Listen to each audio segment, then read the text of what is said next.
February 1st, 1959, 10 p.m., the northern Ural Mountains. 9 experienced hikers have just finished setting up their tent. They are tired, but in good spirits. They eat, they joke, they write in their diaries. Outside, the temperature has dropped to 30 degrees below zero. But inside the tent, bundled in layers of wool and fur, they feel safe. They don't know it yet, but they have just pitched their camp on the slope of a mountain the local Mansi people call Catastrophic, the mountain of the dead. What happens next will become one of the greatest unsolved mysteries of the 20th century. At some point during the night, something terrifies them so deeply that they cut their tent open from the inside. Not unzip, cut, with knives. They flee into the darkness wearing only their underwear, socks, and light clothing. No shoes, no coats, no survival gear. Temperatures are minus 30 degrees Celsius. The nearest tree line is more than a mile away, yet they run. They run as if death itself is chasing them. Over the next 6 hours, the 9 hikers die one by one in the snow. Some from hypothermia, others from catastrophic injuries, crushed ribs, fractured skulls, internal bleeding. Injuries equivalent to falling from a great height or being in a high-speed car crash. But here is where the story becomes terrifying. One woman is missing her tongue and eyes. Several bodies show traces of radiation. Their skin has turned a strange orange-brown color. And the official Soviet investigation, after only 3 months, is closed with a single, baffling conclusion. The hikers were killed by an unknown compelling force. What did they see in the darkness? What made them cut open their tent and run into a frozen hell? And why, more than 60 years later, do we still not have a clear answer? These were the last 30 seconds of 9 young lives, but their mystery has lasted for decades. To understand what happened that night, you first need to understand who these people were. In January 1959, a group of 10 hikers from the Ural Polytechnic Institute set out on a 350-kilometer ski expedition through the northern Ural Mountains. The group was led by Igor Dyatlov, a 23-year-old engineering student. He was experienced, meticulous, and had planned every detail of the route. The other members were Zineta Kolmogorova, 22, Rustem Slobodin, 23, Yuri Doroshenko, 21, Georgy Krivonishenko, 23, Nikolai Thibault-Brignoles, 23, Ludmila Dubinina, 20, Alexander Kolevatov, 24, and Semyon Zolotaryov, 38. Zolotaryov was the oldest. He joined the group at the last minute, replacing another hiker who had dropped out. No one knew much about him. He rarely spoke about his past. Some later theorized he might have been a KGB officer or a former soldier. The 10th member, Yuri Yudin, turned back after a few days due to knee pain. He was the only one who survived. He died in 2013, haunted by guilt and questions for the rest of his life. The expedition was rated as Category 3, the most difficult certification level in the Soviet Union. These were not amateurs. They were skilled, prepared, and confident. On January 27th, the group departed from the village of Vizhai. They carried heavy backpacks, skis, cameras, diaries, and enough food for 2 weeks. Their goal was to reach Mount Otterton, about 80 kilometers away. For 3 days, they traveled through deep snow and freezing wind. They took photographs. They wrote in their diaries. Everything seemed normal. On January 31st, they entered a forested valley. That night, they lost the trail due to a snowstorm. They decided to change their route, heading directly toward Otterton through a pass between 2 mountains. That pass had no official name. Today, it is called Dyatlov Pass. By February 1st, they were exhausted. They had made less progress than expected. At around 5 p.m., they decided to stop and set up camp on the eastern slope of Catastrophic, the mountain of the dead. They chose that spot because the wind was less intense than on the summit, but the slope was steep, about 25 degrees. They pitched their tent, cooked dinner, and went to sleep. They never woke up. The last confirmed sighting of the group alive was on February 1st, around 7 p.m.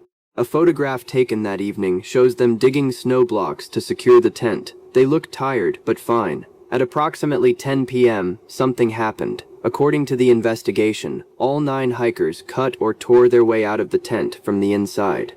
The cuts were made along the seam, as if in a hurry. Outside, the snow showed footprints leading downhill toward the forest. But here is the first mystery. The footprints were made by people wearing only socks or bare feet. In minus 30 degrees Celsius, exposed skin freezes in minutes. Walking barefoot in snow causes pain, numbness, and rapid hypothermia, yet they walked, more than a mile, some of them without shoes. Why? What was inside that tent that made them prefer the frozen forest? The footprints led to the edge of a nearby forest, about 1,500 meters away. There, under a large cedar tree, investigators found the remains of a small fire. Around the fire were the bodies of Yuri Doroshenko and Georgy Krivonishenko. They were barely dressed. Their hands and faces were burned from trying to climb the tree to break branches. They had died from hypothermia. Nearby, the bodies of Igor Dyatlov, Zinaida Kolmogorova, and Rustem Slobodin were found scattered between the tree line and the tent. They were also dressed in light clothing. They had also died from hypothermia. But here is where the story takes a darker turn. The remaining 4 bodies were not found until spring, when the snow melted. They were discovered in a ravine, 75 meters from the cedar tree. They had been buried under 4 meters of snow. Lyudmila Dubinina, Semyon Zolotaryov, Alexander Kolevatov, and Nikolai Tibelbriginols had not died from the cold. Dubinina had no tongue, her eyes were missing, her upper lip was gone. Forensic experts concluded that these injuries occurred before death, not after. Zolotaryov had similar facial injuries. His eyes were also missing. Both showed signs of severe internal trauma. Thibaut Brignoles had a fractured skull, crushed inward as if by extreme force. Dubinina and Zolotaryov had multiple broken ribs. The force required to break human ribs like that is enormous, comparable to being in a high-speed car crash. But here is the strangest detail of all. Some of the clothing recovered from the bodies showed traces of radiation. The official Soviet investigation began on February 26, 1959, when a search party finally found the abandoned tent. The tent was covered in snow, cut open, and empty. Inside were the hikers' boots, coats, backpacks, food, and a camera with undeveloped film. The lead investigator, prosecutor Lev Ivanov, was a veteran. He had seen many deaths, but he had never seen anything like this. The autopsies revealed injuries inconsistent with hypothermia or animal attacks. The crushed ribs, the fractured skulls, the missing tongue, these were not caused by wolves or bears. The radiation found on the clothing was puzzling. Some items showed levels far above normal background radiation, yet the area was not known for radioactive materials. Ivanov's team considered several possibilities. An avalanche, but the slope was not steep enough. The tent showed no signs of being hit by snow, and the footprints led downhill, not uphill. Itfarmuza, an attack by the Mansi people, the indigenous inhabitants of the region. But there was no evidence of a struggle, and the Mansi were known to be peaceful. Infrasound, low-frequency sound waves produced by wind passing over the mountain. Infrasound can cause panic, nausea, and irrational fear. It could explain why they fled the tent. But it does not explain the catastrophic injuries. None of these theories satisfied the investigators.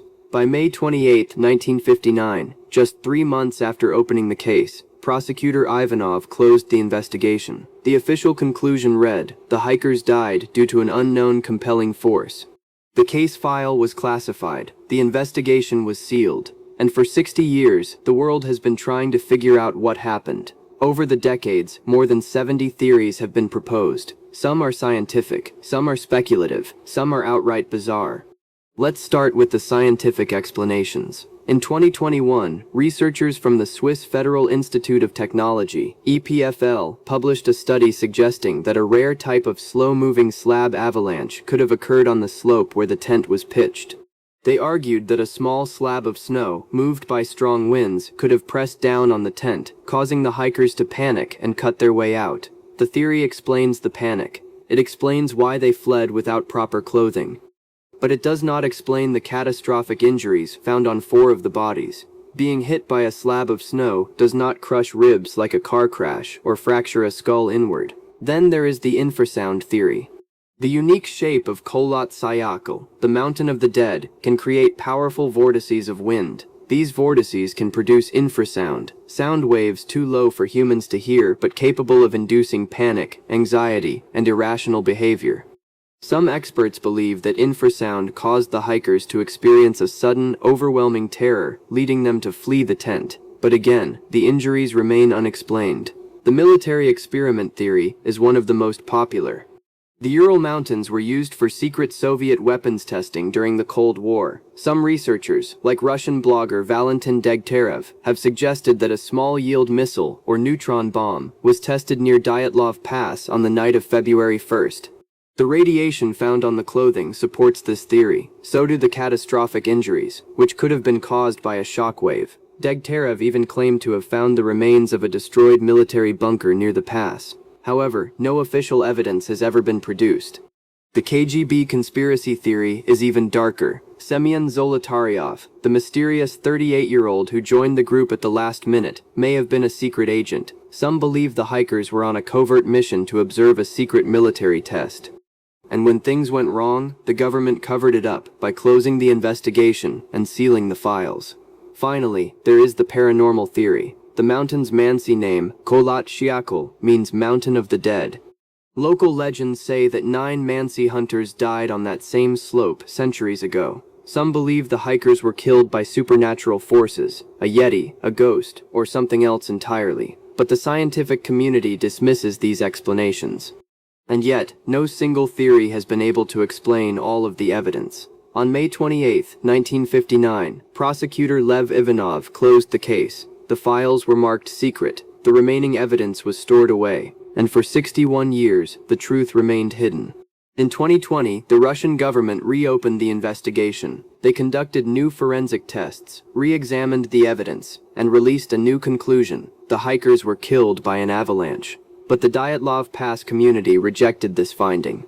They pointed out that the slope was too shallow for a traditional avalanche. They noted that the tent showed no signs of impact, and they reminded everyone that the official Soviet conclusion had been an unknown compelling force. The case is still technically open, but no new evidence has emerged. The only survivor, Yuri Yudin, died in 2013. Before his death, he said, "I have lived my entire life asking myself what I could have done, but I know now that nothing could have saved them. Whatever happened on that mountain, it was not an accident.